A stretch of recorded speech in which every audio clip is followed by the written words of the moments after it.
माळेगाव साखर कारखान्याच्या निवडणुकीची मतमोजणी अद्यापही सुरूच। अजित पवारांचं पॅनल आघाडीवर।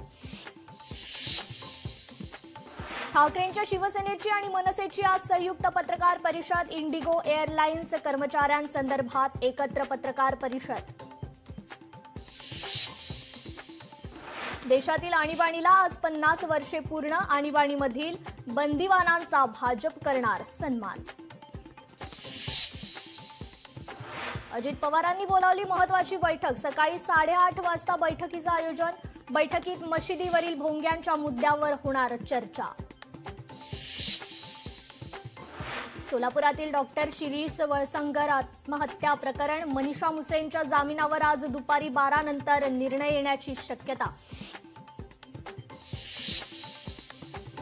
जालन्याच्या आष्टी येथील जिल्हा परिषद शाळेच्या इमारत मोडकळीस। आज शाळेची पाहणी करण्यासाठी गटशिक्षण अधिकारी स्वतः येणार।